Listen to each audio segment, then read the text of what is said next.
You're very welcome to the Filum Show. I'm Mike Sheridan. That's Brian Lloyd. How are you? That's producer Dave. You can't see him.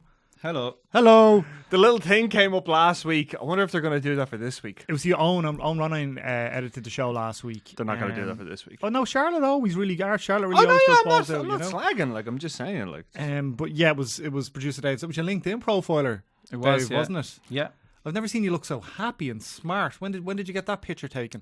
Oh man, I had that taken. Let's say, about Was it your 3 years confirmation? ago. No, it was a headshot that I got done when I was working in my radio days in Red FM. And Cork. Radio days, eh? Yeah. What did you need a headshot for? Your LinkedIn? Because I was part of the business, I suppose. oh, part of the business. Well, I suppose they were after paying a photographer for his time. So they said, "Here, you lot, you Get might in as well there get and- some photos They're taken." like, And I was put a shirt on over there, Dave. Were you Yeah. just Dave back then? You weren't producer Dave. I was just Dave. Yeah. Yeah. Yeah. Well, I had other hats, but. Always wore plenty of hats then. I'm a fan They're of hats, plentiful. actually. Yeah. You'll see my hat collection now throughout the winter. It's obviously too hot for hats these days. Sure. Yeah. What kind of hats are we talking though? Why are we talking about it? No. What kind of hats are we talking about here? Like, are we Like- talking about like P caps? Or are we talking about like? You're not going to come in a P cap, are you? Maybe. Wouldn't no, be ironic probably really not. because you're Like, from the country. Snapbacks, beanies. Snapbacks. Deer What are you? stalkers. 12? How old are you? I'm 30. You're too old for snapback. Maybe I am. You need trucker caps. I don't think I do. Do you see I feel Jack? like there are negative Jack Morley, connotations who to trucker caps. Jack, who's a creative director of Packed House, wears a mean trucker cap. Wears a mean trucker cap. I think you have to be kind of dark. Yeah. To pull it off. Yeah. What's your issue with me and the trucker caps? I You're never pointing at me. I saw you pointing at me. I said it's this is in the- being filmed, Brian. Yeah, I know that, but I was like pointing at you because like, yeah, you wear trucker caps. Yeah, And but I was- like not in an that Ashton wasn't a Kutcher way. derisive way. It No, wasn't. not in a Von Dutch Ashton Kutcher way. Remember No. them? Yeah, God. Remember them. Jesus. Yeah. We both went along to a movie premiere last night in did. Cineworld in Dublin. You were on your own, as is your want. I wasn't invited. You weren't invited. You could have come. We got the Lewis down. You're more than welcome to come if you wanted to come. I had another engagement, unfortunately. But thank you, though, in hindsight. Hindsight. I mean, In hindsight, I if you appreciate wanted it. to come, you could have come. Like, Yeah. I mean, you know. Brian knows people. He can Next hook you time. up, and he generally has a free seat next to him because nobody wants to go to cinema with him. It's not that. Okay, hang on a sec. Will no It's one not sit that. next to you? No, that's not it at all. Okay, I go there because I want to get in and get out quickly. That's my whole thing. Do you ever see the way I'm kind of always I'm always on the aisle, Yeah, and I'm always near the front because I don't want to speak to people. same as. Yeah, Like- like you were at the back. That's No, very it wasn't. approachable of both of you. Real men of the people. Yeah, I just don't like people. What, like, yeah, I mean that, but also as well as that, like, you'll literally get caught talking for like 40 minutes to people at these things. So I'm just like, I don't. About nothing. Yeah, You know, and it's never the people you want to see or you don't see enough of. It's like somebody like tips you on the shoulder and it's like, huh? it's like, oh yeah, you, yeah. No, I can't give you man. a job. I don't know how it works. Leave me alone. Yeah. Or the other one is always like, oh, so what are you up to? Stop fishing for information. I'm not telling you. Okay. Yeah. Goodbye. Thanks. God, we're so little bitter. bit paranoid. Yeah, yeah. Little bit I'm very paranoid. paranoid. Very Yeah. paranoid. Yeah.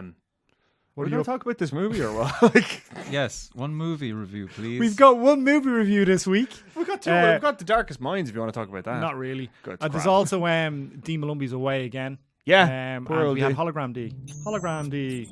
That was some serious industrial light and magic. Mid 1980s Yeah. special effects by Owen Ronan last week.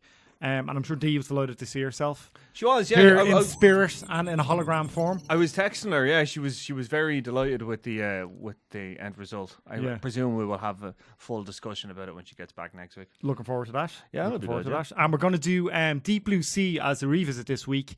In I suppose conjunction, Brian. Conjunction, in yeah. conjunction with I would say Meg, so. with Yes, Meg, which yes. is the aforementioned film we went to see last night. Yeah. The Meg, right.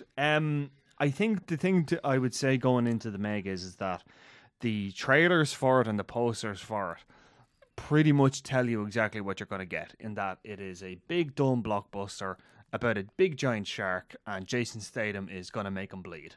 That's I'm pretty, going to make this thing bleed. He said that and I ear punched. I was like, yes! yeah. Tell him Jason Statham. Yeah, I mean that's it. Like, I Job mean, done. that's it, right? I mean, there's literally a moment when he fights the shark with his bare hands. Bare hands. Jason Statham. And he beats the crap out of that giant shark. Yeah.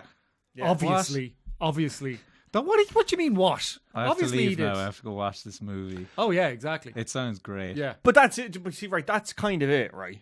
you say that premise, big giant shark versus Jason Statham, you think this is gonna be amazing, and then you watch it and it's like, Now, I don't know if it's just me. It's just you. It probably is just me. That film went down like gangbusters, Brian, at that premiere. I know it last did. night. No, it was. Yeah, it was. The people laughed at all the right moments. Exactly. Yeah. You know, like it's like so you know the audience is in on the joke. You know, John Turteltaub directed it.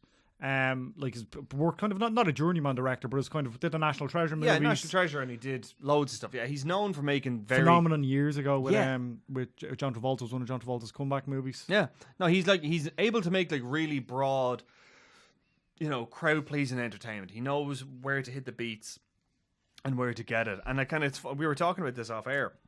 Oh, sorry. Eli Roth was originally supposed to direct it, and you just know that if Eli Roth, who did like Hostel and all those, if he had done it, it would have been a completely different film. Didn't he direct the Death Wish remake? Yeah, and that was muck. Yeah, there that you go. Was muck. Eli Roth, not a good director. No, I mean, I think he's just when he's in his wheelhouse, he's grand. Which is like 70s horror porn. Exactly. Yeah, pretty much. Yeah, and The Meg is not that. The Meg is like Jurassic Park meets Jaws on steroids. That's what they're going for. I mean, actually, funny. Did you notice as well? Did you notice? Did you see this? Have you heard about this? The ending, I thought, was a very unsubtle nod to Jurassic Park. Did you think so? Yeah. I mean, I don't want to spoil it, but you know the bit when the thing happens and and then the thing. Oh yeah, that thing. So intrigued. But it's very derivative, and I don't think you can make a shark movie nowadays without it having some sort of nod or wink to the audience. Yeah, how many different ways can you go with a shark movie? Yeah, and the same with The Shining. Like, you can't have a movie about a haunted house or a haunted hotel and it not reference The Shining because it's just so there. Like, that kind of way. So like the quintessential haunted house movie, the quintessential slasher movie, the quintessential shark movie. It's all gonna be back referenced at some point, or it has to be acknowledged. Exactly. Yeah, you can't not do it. And like it's grand because I mean, like the source novel, the one that was written by Steve Atlin, I think was the guy's name. It's an airport novel, that kind of way. It's a literally trashy paperback. Wait, this is based on a book? Yeah, right. This is it. You're watching like this. This was a book, but it's true. Yeah, like I mean, it was. It started off life as this kind of real pulpy paperback that you'd kind of like flick through on a holiday. So it understands its origins, that kind of way.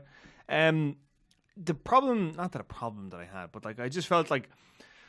When it was funny, but it was never hilarious, I don't think. And I think that they were always kind of pulling their punches. I think that's the problem. Well, I think if you go full Jump the shark. Yeah, you Hey! How long have you been waiting to say that? Actually, it just came up there.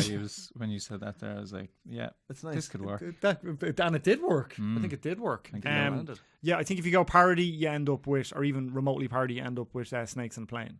Yeah. Which has its own problem. So I really enjoyed the little nods and winks to the audience. And like, I think, first of all, casting Jason Statham in this film that very clearly sends a signal that we're not going to take this seriously. And yes, at some point, Jason Statham is going to fight this giant shark. Yes. There's a scene in it where Jason Statham is shirtless because he must have it in his contract.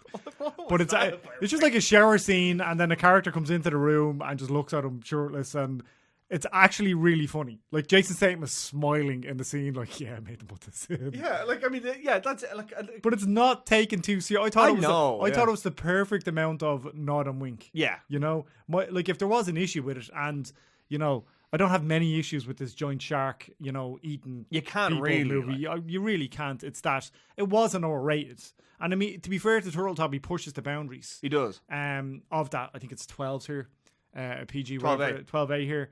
He pushes the boundaries as much as he can. Like, it's intense, and people do die, people do get eaten. Which, if they hadn't, you'd be picketing. You'd be picketing in the studio there. You have to be doing that. And I think the other thing now, not that I had an issue with it at all, but I just think it's like, as an observation from just seeing blockbusters the past few weeks, there's a lot of films been set in China now. Yeah, China bait. It's quite it's noticeable. It's noticeable because you're like, oh, China has the second biggest movie going audience in the world now after the US. So all of a sudden, yeah, and like the problem there as well with that is the fact that like. I think there's a figure. I want to say it's like 45 or 46. Only 45 or 46 foreign movies are allowed to be screened in China per year, and they have to really fit certain specifications. Like I think they're not allowed to have anything to do with ghosts. That's why Ghostbusters didn't get shown in China. Well, that maybe wasn't great, but yeah, they're not allowed to have anything to do with ghosts. They have to have. What's the significance behind that? It's a cultural thing. Okay. It's a cultural thing. Like in China, basically, because it's essentially a communist country, they, state religion is effectively atheism. So they basically don't believe in any kind of supernatural elements whatsoever. And like that goes back to China, because like China, they had like ancestor. It's a whole big thing. Yeah. Yeah. So like the basically movies that are to be released in China, they have to be quite. I don't want to say bland, but they can't be too controversial. Does it have to be a thing with, or does it help? I mean, obviously it helps the box office if it's set there, or if there's an element of course, yeah. There's a lot of characters, from exactly China and yeah, absolutely, yeah. Like I mean, if it's set somewhere in the region, that's just automatically a draw. Do you know, that kind of way. I mean, international casts are nothing new. There's Ruby Rose in this too, and there's obviously American actors, English actors. It's obviously we want this to play globally. We don't just want this to play domestically anymore. Yeah. But the problem with that is that like trying to get it into China means the fact that like it can't be too much of anything. It just has to kind of just hit the beats and just be very sort of formulaic. And I think that's a problem because, making something formulaic, you get nothing out of it. You just kind of just like it just watch it and just and there's nothing new to it. And I felt there was parts of the Meg where I was kind of like, and it was the same with Skyscraper as well. And that you're watching and it's like, okay, this is grand. I'm enjoying this. I am probably not going to remember. Did you go see Skyscracer? I did, yeah. What do you think? It was grand. Yeah, exactly. That's what I'm saying. Yeah, fun, though. Same kind of like. Yeah, but like I mean, I couldn't remember by the end of the week. Yeah. And like that's grand, but like I mean, they're like, whatever happened to blockbusters that stay with you for days, like. Do you know what I mean? Like Infinity War would stay with you for days, I would argue. The Fugitive, which was released 25 years ago. The more I think about Infinity War, the more I didn't like it. Really? I saw. There you go. You're thinking about it, like yeah, but like only because I went to see Ant-Man recently. I saw Ant-Man recently, and there was obviously a thing at the end that I thought was quite smart. In the Ant-Man universe, and I have to say, for me, Paul Rudd is the most fun character in that entire Marvel universe. Because he's the only one that seems remotely relatable. I mean, I get that they're superheroes and stuff, but the only one that has this, that's just Paul Rudd's inherent affability and charm, and never seems like he's trying. No. And the film is grand. Like, the film is fine. Ant-Man and the Wasp. Yeah, it's great. Fine. It's good fun. It's hilarious. It really is good fun. Dante Spinotti shot it too. Did he really? Dante Spinotti, Michael Mann's cinematographer. I did not know that. And The Insider and Last of the Mohicans. I think he did Last of the Mohicans as well. Yeah, he did, yeah. One of the best cinematographers ever. Yeah. So it's mad, to kind of, because it's I don't want to digress too much on Ant-Man and the Wasp, we already talked about it, but for some of the CGI in it and for some of that depth of field stuff, it's obviously very important. It's really nicely done. God, wow. That's really cool. Yeah. Dante Spinotti, I love that guy. But yeah, I Infinity War didn't stay with me for days. Really? Christopher Nolan movies are some of the few blockbusters that will stay with me for days. But I think just because of how he constructs them, they're cerebral blockbusters. They're blockbusters with brains. And the last one I think that really, really, I think stayed with people on a mass scale was Inception. Because you're trying to. Like that, it messed with people. Oh yeah. I mean, it was the kind of movie that you would need to see 3 or 4 times to kind of get what's going on. But and then the whole marketing around Inception, and first of all, casting Leonardo DiCaprio in the lead role, it's like, right, well, this is gonna have a bit of bollocks about it. To quote Daniel Dyer. Oh yeah, senior. Yeah, not your one from Love Island. Because of the whole twist, like the world's bending over and all that, And I think Meg is the complete other end of the spectrum, where. It's, exactly what's going to happen. Yeah, and there's an element, I think, of it being produced by committee, because this film had been in, I think... since 1997. Yeah, Jan de Bont was going to direct it, and there was this whole visuals going around of a giant shark attacking a helicopter, and then there's so many helicopter scenes, and I was like, eat the helicopter! And it never happened. Never happened, the helicopter. They obviously didn't have the budget for that. Yeah, I mean, it had a budget of like 150 million. So really? Yeah, so it's not as if they were kind of short on money. I'd say it was just a case of, okay, what can we conceivably fit in here before it becomes utterly ridiculous, like Sharknado. Yeah, I mean, look, I can't fault it for being anything other than what it is, because it's not as if it's trying to show you one thing and then be another thing, anyway, it's being very upfront about itself. It's a singular experience in that, like you were saying about you forgot about Skyscraper when you left the cinema. Yeah. I think cinema, they can be like obviously singular experiences where you're in the cinema and you're like, oh, that was kind of fun, that was silly, and then you leave and you're like, I'll go about my day now. Yeah. You know, it was like a Wednesday night. Saw and it you got audience. nothing else on. Like there's a scene in it where Jason Statham is like, you find out somebody who's trying to rescue at the start. It happens very early on. He's like, it's his ex-wife, and everybody just pissed themselves laughing. Like, obviously it's his ex-wife, you know. Yeah. But Statham had this wry look on his face throughout the whole thing. That he knows he's like in everyone. On the He joke. has to keep saving people, and he's like, and he's like jumping in the water. Yeah, literally. Yeah, like literally like strapping on an oxygen tank and just like. Yeah. I don't know. There's a scene where one of the characters says to him, you know, the giant shark only really wants to attack big things, like seems to have a thing about boats. Doesn't like the old boats. But if you just swim, you'll be grand. And Jason Statham's like, are you sure about this? And she's like, yeah. So he's like going in the water, like literally having a paddle around the water. So it's obviously ridiculous. But Yeah. I have to say, I thought it was really good fun. I enjoyed it. Yeah, like I mean, it's enjoyable. It's fun. It's enjoyable. It's never going to be anything more than what it is. It's grand. You get what you pay for if you pay to see a giant shark movie with Jason Statham. There you go. And he fights the goddamn shark. Yeah. Like, people were annoyed with The Grey, which is one of my favourite films. Yeah. Because you don't actually get to see Liam Neeson fight some wolves. Yeah, no, to be fair, like, see, there very you go. different films, but the marketing was... But the marketing, exactly, you're right there, because with The Grey, it was like, oh my god, Liam Neeson's going to fight a pack of wolves. That's going to be so cool. And then it turns out to be this, you know, really deep, you know, examination of masculinity and what it means to be a man and like, you know, survival and all that kind of thing. And then the last scene is he like breaks the glass and he's ready to fight the wolves and nothing happens. But it's so cool though, because that last scene in The Grey is where he takes it, like, have you seen The Grey, Dave? I have, yes. When he gets it's obviously been on a plane and he gets the little bottles of alcohol and he smashes them and tapes them to his hands. Yeah. And like, Did you get the symbolism as well? Because like the alcohol, because he was an alcoholic, and he's using his pain to fight the wolf. Like symbolism. People were just like, whatever about your symbolism, just fight the goddamn wolf and shows. Right? Yeah. Super smart movie. Really like Joe Carnahan as a director. Yeah. Really like him. Would have liked to see the Bad Boys 3 movie he was going to make. But sure, look. A-Team is underrated. A-Team is very underrated. Yeah. It's really good fun. Yeah. And it was Bradley Cooper's first movie after, I think, he became a superstar after the first Hangover. Yeah. So people were talking about who was going to play face. Yeah, it's a cautionary whale, I think, the A-Team movie, in that don't release a big in the middle male of the aim World Cup movie during the World Cup, because it won't do particularly well. Yeah. But I think it'll age well, and then they'll reboot it again, probably. Okay, let's move on to some movie news. What I was kind of saying before is you did the movie news last week. Yes. And I felt like your strengths as a broadcaster, sure, as a journalist, sure, and as a human being, Brian, and as a human being, to crack wise, you know, because I want to get your thoughts. I want to know what you think about things. So I just pulled you in to do the show there while you were in the midst of writing an opinion piece on this new Oscar category. Have you heard about this, Dave? Have you seen this? Have you heard about this? I have not. Brian's going to enlighten you right now. Okay, so basically the Academy of Motion Picture Arts and Sciences are going to introduce a new category called Best Popular Film. Now, they haven't released what the criteria is yet. So that's going to be 2019. It's going to be 2019, yeah. They haven't released what the criteria will be for that yet, and I can see you kind of like working the mirror, you know, like what's that going to be about? That's just his face. But he looked like he was thinking. I mean, if we could get like a screenshot of his face there, he was kind of like... The hamster's on the wheel. Exactly, yeah. It's like... And then like we'll cut back to it, and then like the hamsters will be doing maths on the paper. Yeah. No, but Best Popular Film...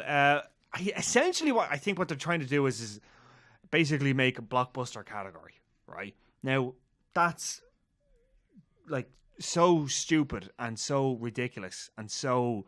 completely not what the Academy needs. Not that I would know, but in my opinion. Because like, okay, they've had movies like Lawrence of Arabia, which is absolutely a blockbuster. They've nominated movies like The Fugitive, which I was already talking about. You've had Lord of the Rings, Return of the King. And then you've had smaller movies like Rocky, or you've had movies like Lady Bird, or you've had movies like The Shape of Water, which I know you didn't like, but... You know, the idea is that the spectrum is wide enough as it is. You don't need to basically pander, I want to say. I don't understand this at all, because I agree with you there. I think, and I see Hollywood getting outraged. Oh, yeah. Fierce outraged at the fact that this is happening at all. Yeah. Because they feel like it delegitimizes all those other categories. And And it's insulting to the directors of like Forwards and a Funeral was nominated for Best Picture. I think Bridesmaids was nominated for Best Picture. Like it's not and like blockbuster wise, you know, I would have liked to see Deadpool get a nomination the year it came out. I thought it was great fun. Yeah.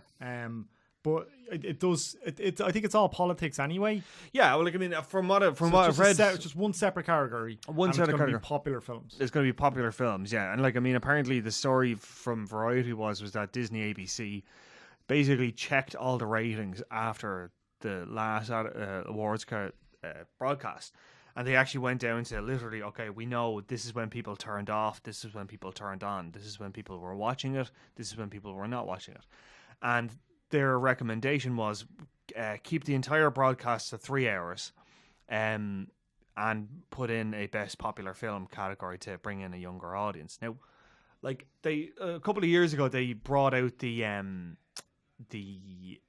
changed up the voting pools and brought in a load of new... Yeah, they diversified the voting pool. Which is a fucking long overdue. And the first movie that was nominated after that was Moonlight, Loving, Lady Bird, all deadly films, but smaller films and exactly the kind of films that would never have been expected to be nominated for an Oscar. Do you know what I mean? Like 20 years ago, if you had said a movie like Moonlight was going to get nominated, you would have been laughed out of the room.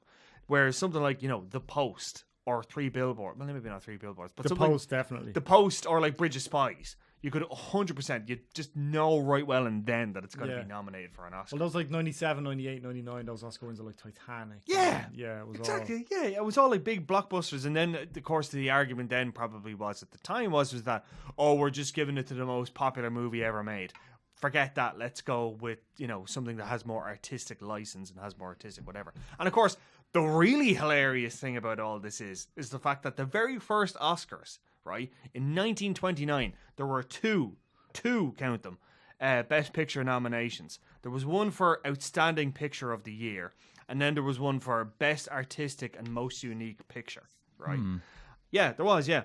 The first, you can look it up, check me if I'm wrong, you can fact check me, I'm right, because I'm writing this opinion piece. I just checked. Right? For the 1929 Oscars, the one that won Outstanding Picture of the Year was a film called Wings, which was this big, huge war film that was about fighter pilots in World War I. The Last Jedi actually referenced a scene from Wings in it, right?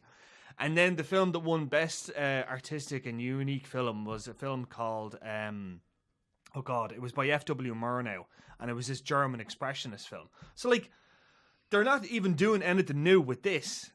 Well, then is that the point? Then we did it in the first ever Oscars. We can do it again.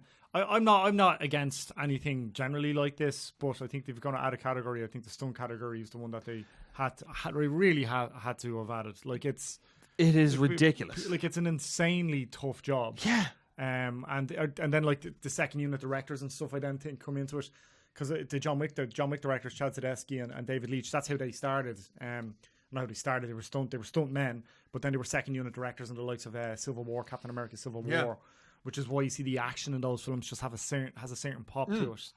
And Michael Bay is probably the best second unit director going, but he just does other stuff, like actually directs his films as well, and that's probably the problem. Yeah, like I mean, like you could have a best stunt category, you could have a best motion capture category, you could best special effects and CGI, you could have a sort of an acknowledgement or at least an award for best movie that's made under a certain budget. Like I know they have the Independent Spirit Award, but like I mean, they could do some. They could recognize. Oh yeah, I think an independent best independent movie would.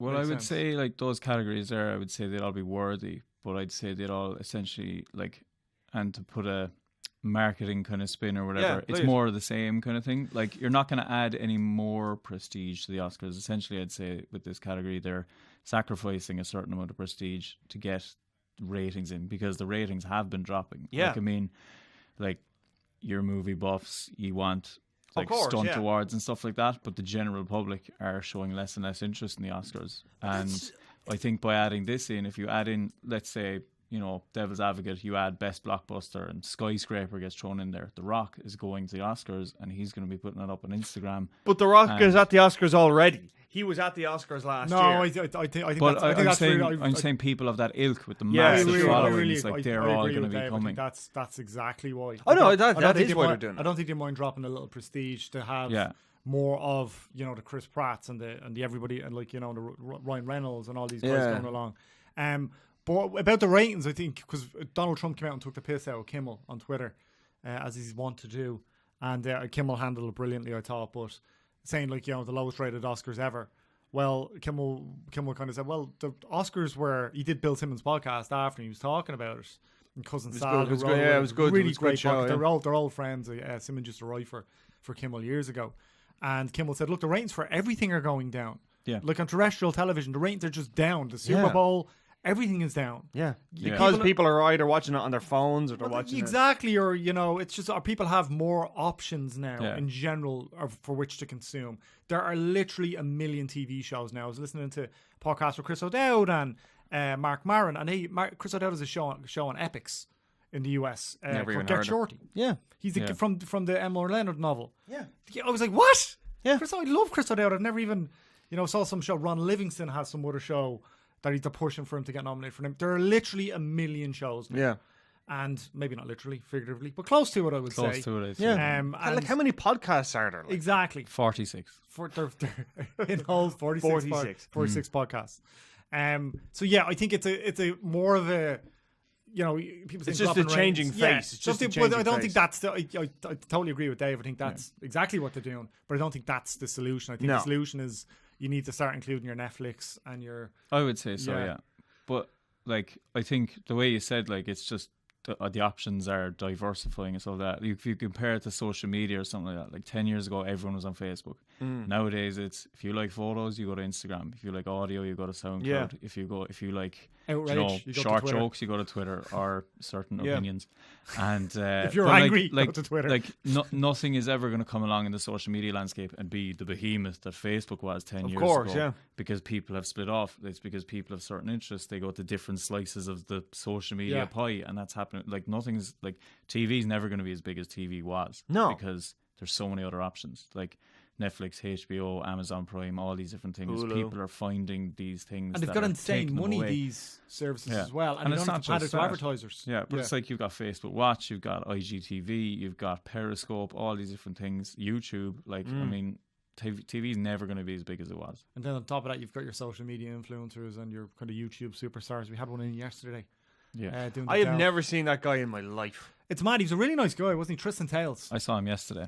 Yeah, really nice guy. Very nice, yeah. And he had a couple of girls with him, a couple of young ladies with him from California. So I had no idea who he was. Somebody got in touch with us, and this is like, because I spoke to him about this in the evolution of entertainment. I've talked about this a lot. And his agent got in touch with me from LA and said, "Look, he's in town. His dad actually lives in Tipperary. He's from San Diego, I think. His dad lives in Tipperary. His dad's Irish. Lives in Tipperary. Oh, so he's been over here quite a bit." And she said, "Look, would you be interested in talking to him?" I was like, "Well, I kind of want to talk to anybody for the Delve. That's the whole point of it." Nice little plug there for your show there. Like and subscribe. Every other show I do, it's good. That's I even see you did it on Midday Minute actually as well. What the? Well, Brandon O'Connor's doing a show. Yeah. I was like, I could do that. Stupid. You are doing that. It's literally, Brian, literally doing that. So the Oscars, anyway. Huh? No, thanks for getting us back on track there, producer. The point being, like, you've never heard of this guy. I hadn't heard of him beforehand. He's 1.7 million followers on Instagram. He's over 1 million subscribers on YouTube. One of the girls that was with him yesterday, I just had two of his friends that were hanging out with him. They'd come to Ireland with him and stuff. She was like, "Can you use the bathroom?" I was like, "Of course." I was like, "Do you want to come in?" And he went off and got food. She's 6.2 million followers on Instagram. This is the world now. This is what's popular now. So it's going to take a while. And these people consider themselves content creators. So he makes little sketches. You know, it's not just talking to Snapchat. His whole thing was like, we're interactive. We try and be interactive. We try and, you know, I give my fans, you know, options. If it's Instagram stories, you click 5 ahead. Oh, so do you want me to walk down the cave, walk towards the cave, walk away from the cave? Okay, click 4 stories on to see what happens when I walk into the cave. Click 7 stories on to see when I walk away from the cave. It's a whole other Is that thing. Like one of those, like, do you remember those books? Choose Your Own Adventure. Choose Your Own Adventure. That's what he was comparing it to. Yeah, that's basically what he was comparing it to. Oh, okay. So, it's a new age. It's completely a new age. And I think this is the Oscars, or the Academy of Motion Pictures and Art, attempting to kind of drag it a little bit. Yeah, I mean, it's literally turning a tanker. That's literally what this is. I think except that the TV ratings are going to be lower, continue to diversify the voting pool. Yeah. And get good hosts to do it. You know, keep getting. I thought Kimmel was phenomenal last year. Mix it up and keep getting good hosts to do it. But I would say there hasn't been any dramatic changes in the Oscars since it's first came in. No. But I'd say if we were able to see what the Oscars would be like in 20 years, it would be a dramatic change. You think? If definitely. The media landscape has changed it's changed more in the last 10 years than it has in the last 40. That's social media, really, isn't it? Yeah. Yeah, and the internet, I suppose, as well. Okay, interesting. I'm looking forward to reading your piece anyway. That'll be on site. People can have a butcher's. Have a butcher's and give out to Brian. Actually, another one I want to do for the revisits, because we've saying the revisit might be its own podcast, because we never get to deep dive enough on the revisit. So we're going to work on making that its own thing. So I Married an Axe Murderer. Hid trousers. No, it's a great film. Yeah, that was Mike Myers. Mike Myers, but I'm trying to think, what was the guy's name? Anthony LaPaglia. Yes, him, that guy. His name, who I think was a Baldwin, but was not a Baldwin. He's very Baldwin-esque. He's very Australian, actually. Yeah, that's right. Yeah, and he was did in one of those shows, Criminal Minds. It wasn't Criminal Minds. It was something else that he did. It's very good though. Yeah, he's really good. Yeah, that's it. Yeah, I was trying to think of He's got real presence. Yeah. He's really funny. He's really, really funny. He was in Frasier as well. There's one scene where Mike Myers is dressed as the father, like this kind of surly Scottish father. Is brilliant. And Brenda Fricker's in it too. And Andy LaPaglia breaks in the scene. He's breaking because Myers is just so on with it. And LaPaglia is just pissing himself laughing. I thought that was great. It's a great movie, great soundtrack, really good fun. So we'll definitely revisit that as well. Yeah. Before we do, one more story. It's been ongoing for the past 2 or 3 weeks. The James Gunn thing, right? So the cast all came out. We spoke about it last week. The cast all came out collectively, signed I thought a very well worded, common sense written letter saying, bring him back. This is ridiculous. Yeah. He knows he was in Egypt. He's already said he was in Egypt. Obviously paraphrasing. Yanks don't know what Egypt means. But that was the basic summary of it. And now, so I kind of thought, then the word had come out that there was a possibility that James Gunn might come back. And I told you were kidding yourself. Yeah. I still don't think it's out of the question. And now the compromise seems to be Dave Bautista came out, and I have to say, fair play to Dave Bautista, because he is by no means a superstar, and he has literal livings to lose. Yeah, going balls out for James Gunn and saying this is bullshit. The way he's been treated is a disgrace against by far the biggest studio, with Disney and Fox in there as well. So huge amount of respect for Dave Bautista for backing his friend, and I think he's right as well. Yeah. But he said, look, if there's no script, if there's no Guardians of the Galaxy 3 script from James Gunn, I'm probably not going to do it. So at the moment, Brian, and I saw you wrote a story on this morning on the site, Disney are basically negotiating with James Gunn that he'll get between a $7 and a $10 million payoff, and they will use the script. Yeah. And that seems to be that it might be the compromise. And also, there are a bunch of other studios clamoring to get James Gunn to direct their movies, obviously because he's an excellent director. Yeah. So this whole thing is just doesn't make any sense whatsoever. Not in the slightest, because the thing that I find so ridiculous about this is the fact that if Disney wanted to, they could literally put a stop to this right now, and they could rehire him back. They wouldn't need to give him the 10 million payoff or whatever it is. They could bring him back in, pay for another director to do it, all of that. They wouldn't need to do that. They wouldn't need to do any of this crap. They wouldn't even need to have the stink that's going to be around Guardians of the Galaxy Volume 3. They could literally they could stop this right now, but they're refusing to do it. And their loss will be everyone else's gain, because Warner Brothers are basically trying to, I guess, right the ship for the DC Expanded Universe. The talk is, now obviously this isn't been confirmed, but the talk is that they're going to give James Gunn ownership over Green Lantern. They want him to basically take on Green Lantern, turn that into a whole thing. Apparently Oscar-winning producers are coming to him, like Scott Rudin and stuff like that, are saying, look here, I've got this. What do you think? Yeah. We have your back at the studio, all of that stuff. Yeah, they are, and all these people are literally waiting for him to sign the contract for him to leave Disney, and then they are just going to maul him with offers. Yeah. And he can pick and choose whatever he wants to do. I mean, he has proven with Guardians of the Galaxy and Guardians of the Galaxy Volume 2 and Dawn of the Dead, that remake, I really liked it. The one that he did with Slitter's really good fun. Yeah, Slitter. He has super is good fun. Yeah, as a writer and as a director and as a producer, he has proven that he can deliver for studios. And in this day and age, someone like him who has that cachet is worth their weight in gold. Dave Bautista coming out and basically saying, yeah, screw this, it's nauseating. This is bullshit, I'm saying this is bullshit. And he was dead right. And I find it fascinating as well that nobody else in that entire cast has come out and has been as vocal as he had. And Chris Pratt has been very sort of like, I need to pray on this. Like, well, Chris Pratt, you think he's quite religious. Like, he's just, and like Dave Bautista said that. And like, that's one of those things as well where when he came out and he said when Kevin Smith had a heart attack and he came out and said like thoughts and prayers with Kevin Smith, it's a really lovely post, and people are giving him shit over being religious, like, if he wants to be fucking religious, let him be, you assholes. That's his way. Just because he's a movie star doesn't mean that you own him. I know. But I think absolutely there's agents there. Well, according to Dave Bautista, well, first of all, Chris Pratt owes a square to James Gunn for casting him in Guardians of the Galaxy.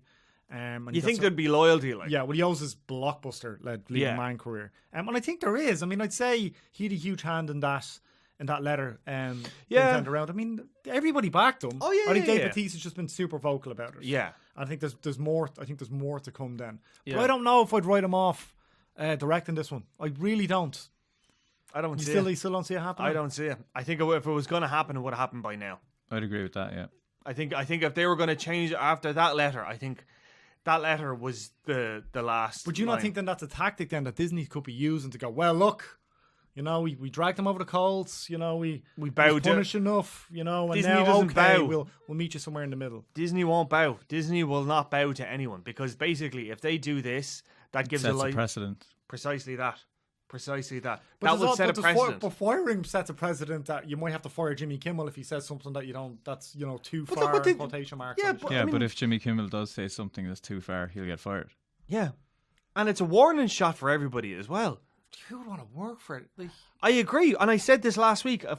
If I was James Gunn and Disney came back to me and said, "We'll get you to do Guardians of the Galaxy Volume 3," I'd be like, "Thanks. You're grand. I'm not doing this." But they can do what they want because he's still technically signed to a contract. Yeah, right? But that's what I'm saying. Once he gets out of his contract, it's over.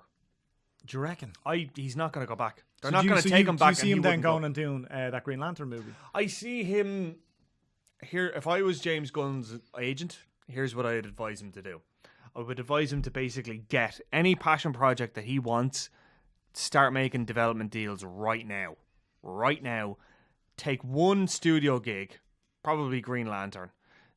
Make sure you have full creative control over it, and then after that, then work on your own stuff whenever you want to do it. That's what Christopher McQuarrie is doing. Yeah, Christopher McQuarrie, after he did Fallout and it's done incredibly well, he says, now I'm going back to make the films that I wanted to make. Chris McQuarrie, great director. Yeah, so that's what I would if I was James Gunn's agent. That's what I'd tell him to do. Take one big studio deal, do it with Warner's. Get them, say, right, I'll do Green Lantern if you let me make 4 small movies for under 30 million and you have to release them all. Yeah. That's how you do it. Would you agree with that? I would say so, yeah. Like, I think I would say Disney are too far entrenched now and it's gone on too long. Yeah. They couldn't be seen to be rolling back. If they'd rolled back within the first week, it might have been like, we overreacted, it was a knee jerk. But now it's like, we've had weeks to think about this, and if they come back after weeks, then that's basically saying, yeah, we're idiots. So you think I think the compromise might be, okay, we'll use your scripts and you get paid. So it's a James Gunn script, but he's not directing. But it's still just really stupid decision. And needless, Yeah. Don't have the finger on the pulse. I don't think of. No, I mean, it was the same. Like, Disney owned ABC, and they were the ones that were calling for this best popular film category as well. So I think it's a case of just, I don't want to say out of touch, but I mean, I think it's.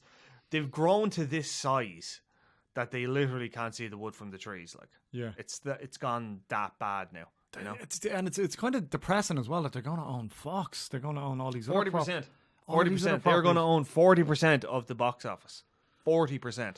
God, behemoth. Yeah, behemoth. No wonder Ryan Reynolds is moving to Netflix, huh? Making a Michael Bay movie on Netflix. Yeah. And more and more, I think filmmakers and auteurs and stars are going to do that. Yeah. They're going to move to those streaming services because they're left alone for the most part. They're kind of happy to have them. Yeah.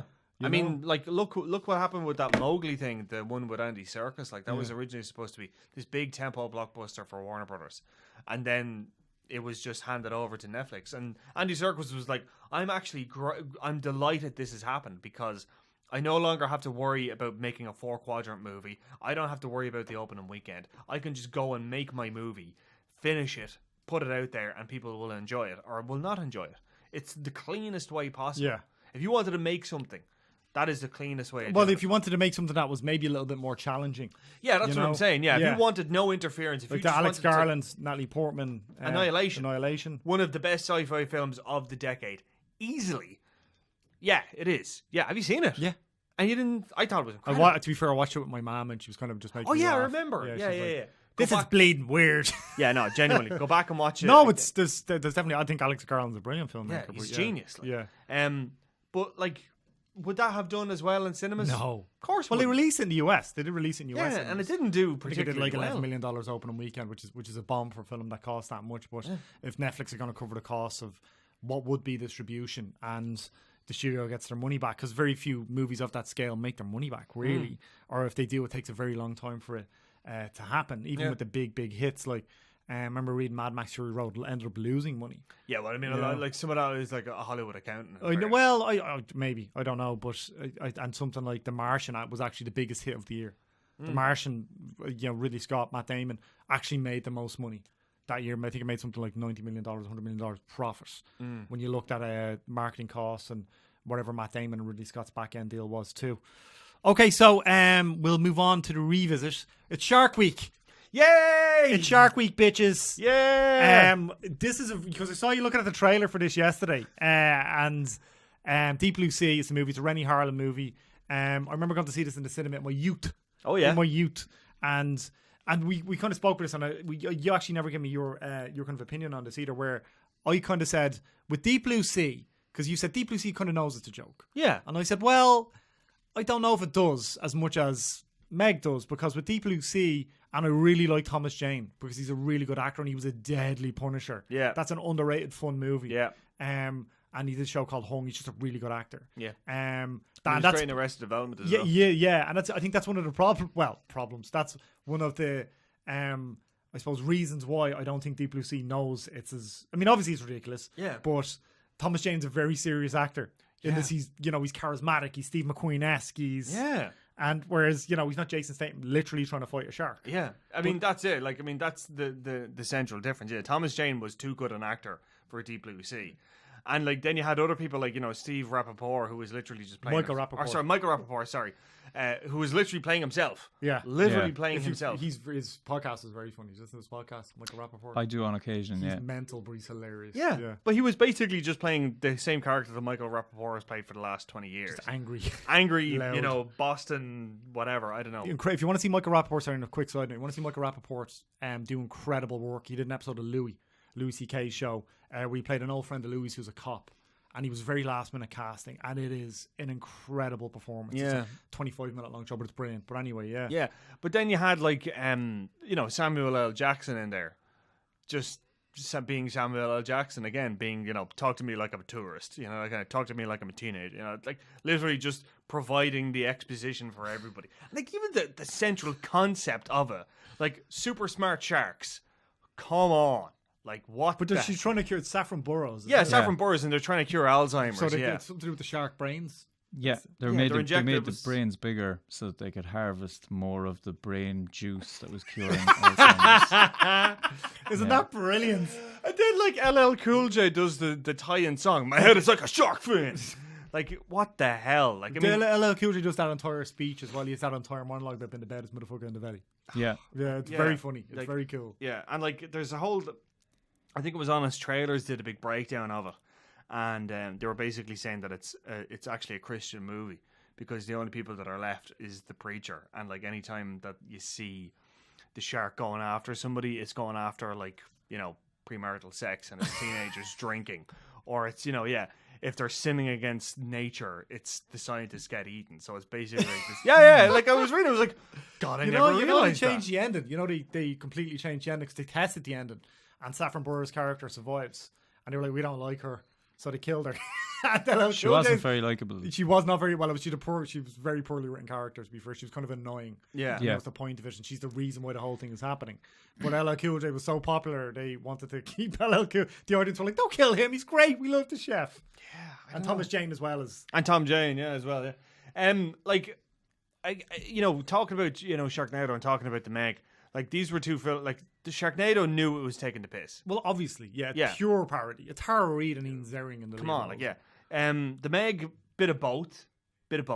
Deep Blue Sea was being earnest about it. Deep Blue Sea was that's what I mean, Yeah, that's what I'm saying. Deep Blue Sea was being earnest about it. And actually, like, we're going to make a shark movie. It's going to be about intelligent sharks. This is what we're going to do.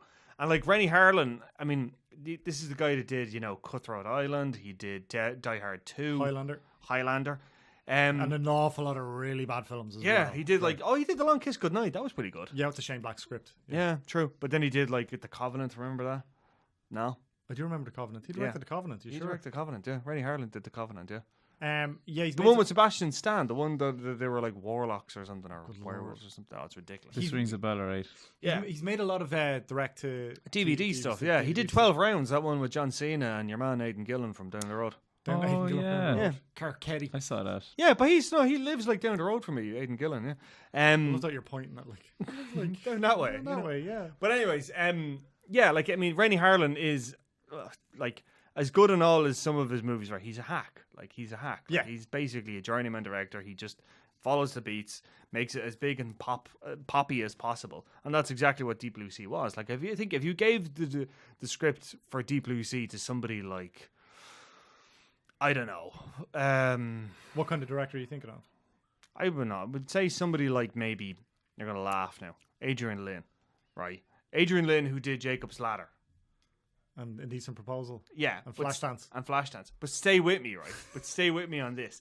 Turn it into this really... Shark from the wrong side of the tracks. No, but not like get that.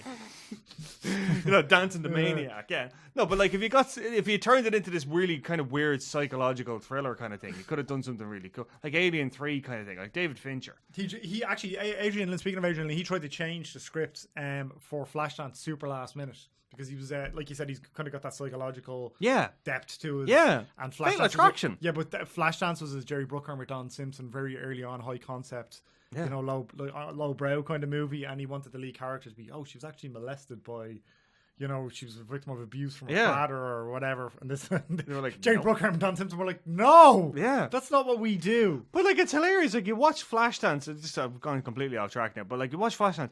How many steel mill towns do you know have an avant-garde dance club that's all about Italo disco and stuff like that? How many steel mill blue-collar towns have a avant-garde discotheque in the middle of them?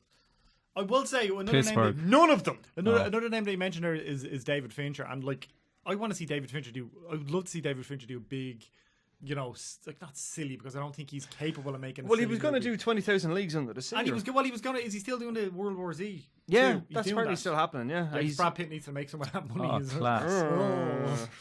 But I'd love to. I want to see David Fincher do like a zombie movie. First of all, it's going to be cool. But like David Fincher doing a shark movie would be deadly. That's what I'm saying. Like, imagine him doing Deep Blue Sea. But he's top tier. I know that, but I'm saying if you got a director that was a bit more competent, is what I'm saying. Mark Romanek.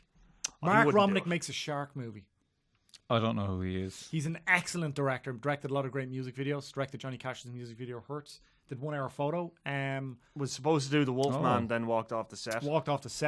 Joe Johnson ended up. Andrew Kevin Walker script, wrote 7. Benicio del Toro and Anthony Hopkins. And Joe Johnson just kind of kept it together. That's what I'm saying. Like, he's another kind of, like, Joe Johnson is another journeyman director. Yeah, 100%. They'll just bring it in over the line.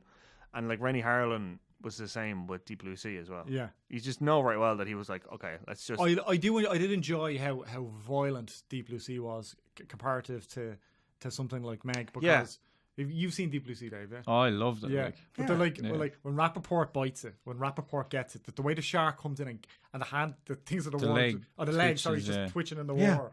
Like, it's brilliant. Yeah. I remember being blown away by how, Jesus, they really went for it. Yeah, because they never did that in Jaws. Like, anytime, there was like one scene, it was at the end when Quint gets eaten by the shark. But the whole time, anytime you ever saw the shark do something in Jaws, it was far off in the distance. There was that and it was the music, and it was the... Yeah, exactly. It was about the mood and the tension, whereas in Deep Blue Sea, no, you saw him doing Or like Samuel L. Jackson giving that speech. Yeah.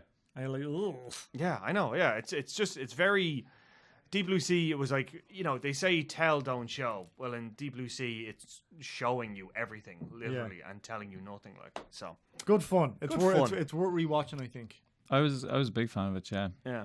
It's the kind of film that like you'll turn it if you saw it on telly. If you're flicking through telly, you say like, all right, yeah, I'll watch this to the end. Yeah. You can always watch it to the end. You can always pick it up because again, fair play to Rennie Harlan. He knows how to keep a story going. Like, yeah. And it's always a thing of like, okay, I can get in here. I can drift in here now and get it to the end. Drift in, if you will. Drift in. Drift in. With the aquatic puns. Yeah. With the aquatic puns. So, Dee Malumbi is back with us next week, I do believe. Thank God.